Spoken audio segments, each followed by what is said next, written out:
Hey guys, it's Amara here, and today I am so excited because first of all, I have not filmed in a while. It has been a few weeks.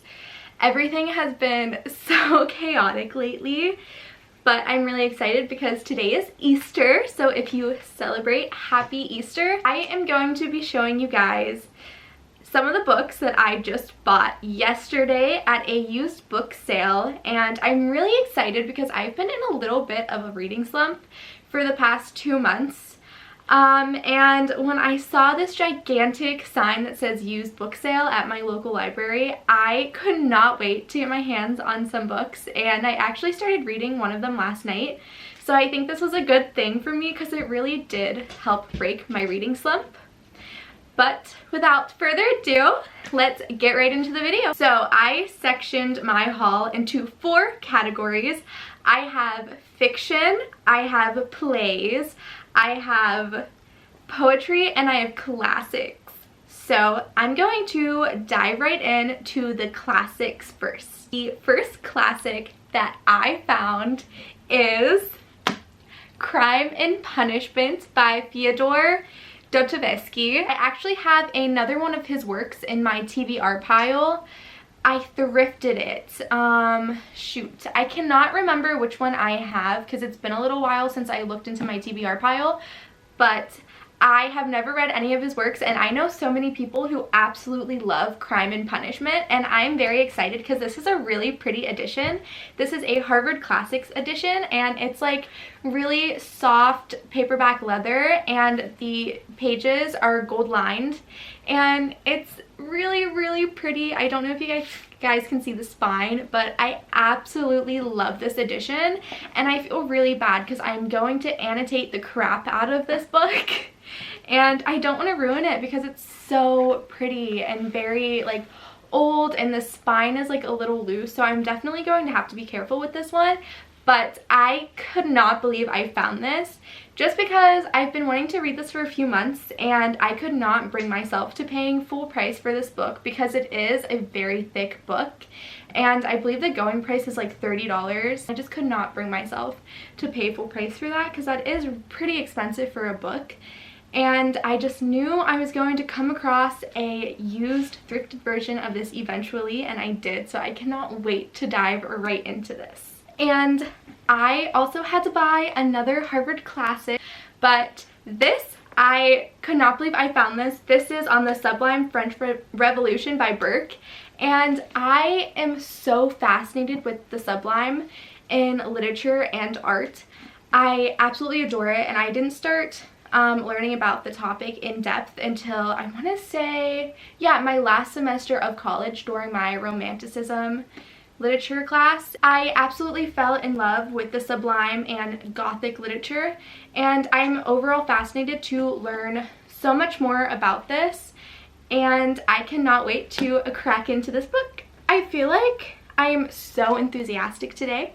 Like, what am I even doing with my arms? I have no idea. I'm kind of all over the place. I feel like I'm talking so fast I'm getting short of breath. I need to chill. The next book I could not believe I found is Ulysses by Joyce, and oh my goodness.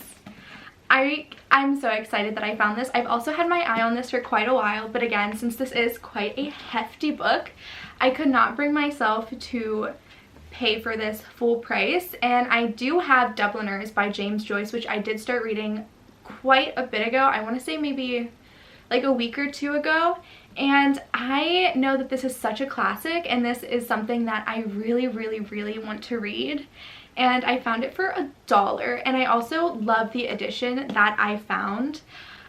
This is the revised edition that follows the complete and unabridged text as corrected and reset in 1961.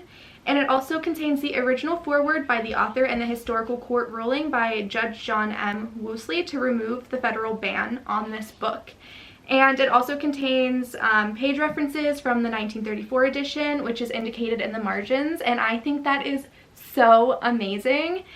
And I can't wait to read this. I'm so excited. The next book I found was Crossing to Safety by Wallace Stegner, and I actually have never heard of this book, and I've never heard of the author before, but I believe that this is a classic, and it sounded really fascinating to me, and this book was definitely well loved because the spine is cracked. I know a lot of people hate cracked spines, but I think it's so beautiful. It shows that whoever had this book before me absolutely adored it, and it was loved as needed. The second category that I am going to dive right into is poetry. If any of you guys know me in real life, you know that I adore poetry. Poetry was my first love into the literature world, and then British Lit came second. But poetry just will always hold such a place in my heart, and I am so excited with the purchases that I found. I would also like to mention that a lot of these books are very used and worn down, and that's because this book sale was taking place in my local library, so these were just books that they were getting rid of, and some of them really are water damaged, but I don't have a problem with that. I think that's okay. I think they're still readable. The first poetry book that I got was W.B. Yeats and his romance poetry, and I freaking love William Butler Yeats. I sound like such a nerd right now, but I love his work so much, and I also love this edition. I think it is so pretty. It is hardback and it's also illustrated, and it has really beautiful pictures and artwork throughout the book next to his poetry, and I think that's so fascinating, and I don't have anything like this in my poetry collection. The next book I bought was Confucius Two Cummings, an anthology of poetry edited by Ezra Pound and Marcella Spahn, and I absolutely adore Ezra Pound. And I'm very excited to read through this and see how he personally translated a lot of these works. The next book that I bought was just this gigantic collection of poetry from all around the world, and I actually love collecting poetry editions like these. I don't exactly know what it is. I know it probably seems really obsessive because I do have like 3 of these books already, but I love having poetry be accessible right at my fingertips. I'm a very like hands-on paper type of reader. I love annotating my books, highlighting, all of that stuff, and I also really like helping a lot of my friends with their English Lit homework. And even though I am graduated, it's really nice if I'm reading over like someone's essays or work, and if they're writing about a specific poem or a poet, I can just easily grab one of these books, flip open the pages to that poet or poem, and then I have it right at my fingertips, and I find that so accessible. And this one is really thick. I believe there's over 500, no, not even, there's more than 500 poems in here. There's over 400 poets in this book, and this is in great condition, and the poems are very small fonts, and that's because there's so much packed in. I honestly think that I am good in terms of poetry collections now. I definitely don't need any more of these books after I've purchased this. So the next category that we will be diving into is plays. Oh, I almost just dropped one.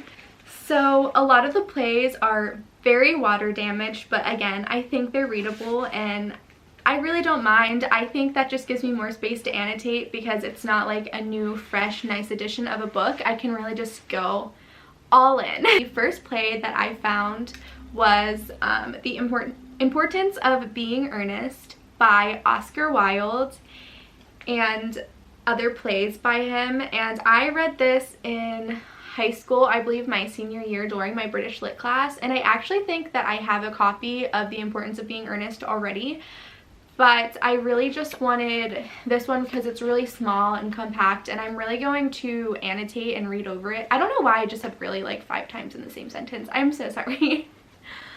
But anyways, this is The Importance of Being Earnest by Oscar Wilde. I'm very excited about the next 2 plays that I've found. They are Shakespeare Plays, and I love Shakespeare. I absolutely adore Shakespeare, but I will say a lot of my studies did focus on his tragedies, And these two plays are some of his early comedies, and I really don't have much experience with studying his comedies. I still say study, even though I graduated. I'm really set on going to grad school, and I'm just trying to read as many classics as I can before stepping into the world of graduate literature school. So I'm very sorry if I keep saying studying. But this is Love Sleepers Lost, and this is As You Like It, and I have never read either of these, and I love these editions, and I felt so bad because they had the entire Shakespeare set in these editions.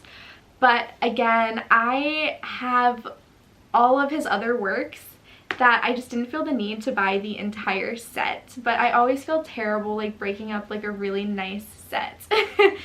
I feel so guilty about it still. The next category is going to be fiction, and this is my fourth category and my final category. I could not believe I found this. This is The Haunting of Hill House by Shirley Jackson. This is going to sound so silly, but I didn't realize that she wrote The Haunting of Hill House. I did watch the Netflix series before I ever read the book. I know, I'm very sorry.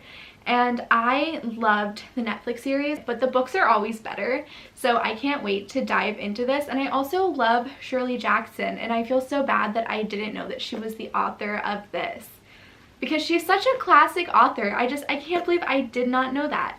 Also, let's just say movie and TV show covers are absolutely repulsive. I don't understand why publishers do that. I mean, I guess I do. I get it. But I think they're so ugly. The next book that I did start reading last night is called The Lonely Hearts Hotel by Heather O'Neill. And I have never heard of this before, and I'm very, very excited about this. So this book takes place in 1914 in a Montreal orphanage, and it is a love story between this piano prodigy and this dancer. And they fall in love, and they experience different sides of the city, from like sex to drug use, and they kind of come together, but they're also constantly being torn apart by life and just world experiences. I'm very excited to see what the rest of this book holds. So the last book of my haul is The Commoner by Burnham Schwartz, and I am very, very excited to read about this. This takes place in Japan, and I have been really interested in Japanese literature lately. So if anyone has any recommendations, please let me know in the comments what they are. Even if they're translated literature, I would love that even more, because that's kind of has been up my alley lately. So I'm really into Asian literature as well as translated literature. So again, any comments and recommendations, please let me know down below. But The Commoner basically follows this Japanese woman who marries into the monarchy, and she is the first non-aristocratic woman to ever kind of break the seal of this tight-lipped monarchy community. And it follows her life and the struggles that she is facing and the stigmas being thrown at her from the monarchs, and I cannot wait to read this. That was my entire haul. I believe I got 13 books, all for $10.50. That is just absolutely crazy to me. But I'm so excited with all of my purchases that I found. I love supporting local libraries because when they usually have used book sales, and when you purchase the books, it goes towards a donation to the library. And yeah, I'm just really grateful that I found a lot of these books. I thought it was just such a hit, and I can't wait to read all of these, and I will be keeping you guys posted and updated. But other than that, I hope you guys have a great Easter and a great day, a great week wherever you are in the world, and I will see you next week. Bye!